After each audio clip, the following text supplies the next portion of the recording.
Welcome engineer. आज हम MP Vyapam सब इंजीनियरिंग में पूछे गए प्रीवियस ईयर के क्वेश्चन करेंगे और ये प्रश्न आपके आने वाले एग्ज़ाम में भी महत्वपूर्ण है। तो आपका पहला क्वेश्चन है, which type of scaffolding is used for painting and repair work inside the room up to a height of 15 metre.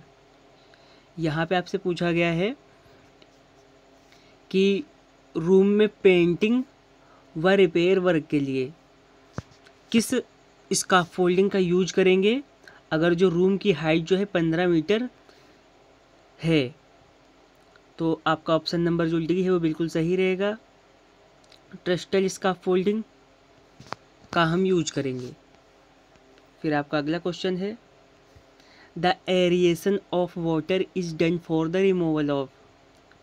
तो जो हम एरिएशन ऑफ वाटर करेंगे हम किसके लिए करेंगे?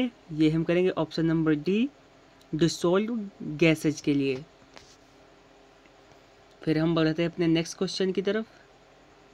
अगला क्वेश्चन है, the recommended detention time of a grit chamber is less than. यहाँ पे आपसे ग्रिट चैम्बर के लिए जो है डिटेंशन टाइम पूछा गया है कि कितने से कम होता है, 20 सेकेंड्स, 60 सेकेंड्स, 60 मिनट या 20 मिनट। तो जो आपका ऑप्शन नंबर बी है बिल्कुल सही हो जाएगा, 60 सेकेंड। फिर आपका अगला क्वेश्चन है, the cement use for making concrete should possess the following value of setting time. तो जो आपका ऑप्शन नंबर ए है वो बिल्कुल सही हो जाएगा। इनिशियल सेटिंग टाइम जो है वो होगा 30 मिनट और जो आपका फाइनल सेटिंग टाइम होगा वो होगा लेस देन 10 आवर। फिर आपका अगला क्वेश्चन है, a type of wall which consist of two separate wall namely outer leaf and inner leaf is known as. तो इसे क्या बोलते हैं? तो हम इसे बोलते हैं cavity wall. Option number B जो है आपका बिल्कुल सही हो जाएगा। फिर हम बढ़ते हैं अगले क्वेश्चन की तरफ। The sky lights are usually provided for. तो जो स्काई लाइट जिन्हें हम रोशनदान कहते हैं तो वो कहाँ पर लगाए जाते हैं? Inner portion of the building या तो फिर outer portion of the building या फिर sloping surface of the pitched roof या फिर ऑल ऑफ अबव।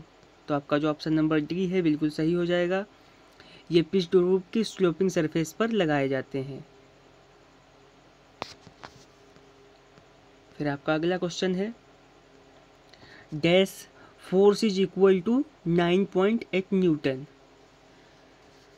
ये कितने के बराबर होता है? तो आपका ऑप्शन नंबर जो ए है बिल्कुल सही हो जाएगा, 1 kg। फिर हम बढ़ते हैं अगले क्वेश्चन की तरफ। A beam supporting A wall directly over a door और विंडो इज कॉल्ड। यहाँ पे पूछा है एक बीम जो है वो डायरेक्ट डोर व विंडो के सपोर्ट के लिए होता है तो उसे क्या कहते हैं? तो उसे कहते हैं ऑप्शन नंबर ए, लिंटल।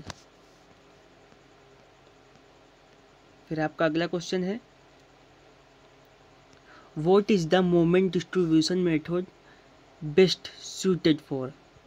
जो आपका एमडीएम मेथड है ये किसके लिए सही है? तो ऑप्शन नंबर बी जो है, रिजिड फ्रेम, ये इसके लिए बिल्कुल ही परफेक्ट है।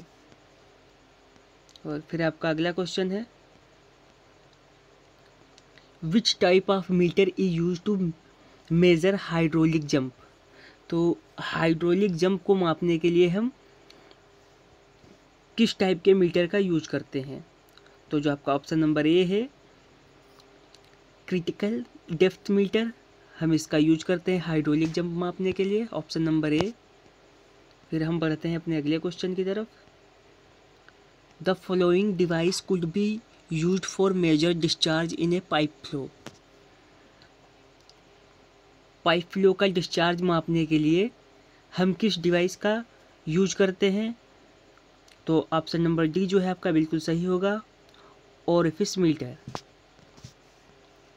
फिर आपका अगला क्वेश्चन है, a well conditional triangle in chain surveying shall observe the following limit of all angles. तो यहाँ पर जो एंगल है वो ऑप्शन नंबर डी जो है बिल्कुल सही हो जाएगा। जितने भी एंगल हैं 30 व 120 के बीच के होने चाहिए। फिर आपका अगला क्वेश्चन है, the method of levelling use to carry out recognise of areas. तो हम इसके लिए कौन सी लेवलिंग करते हैं? चेक लेवलिंग, या फिर फ्लाई लेवलिंग, या फिर प्रोफाइल लेवलिंग, या फिर सिंपल लेवलिंग। तो आपका जो ऑप्शन नंबर बी है वो बिल्कुल सही हो जाएगा। इसके लिए हम फ्लाई लेवलिंग का यूज करते हैं। फिर अब आपका लास्ट क्वेश्चन है, second last, which of the following is unmetalled road. यहाँ पर आपसे कच्ची सड़क पूछी गई है।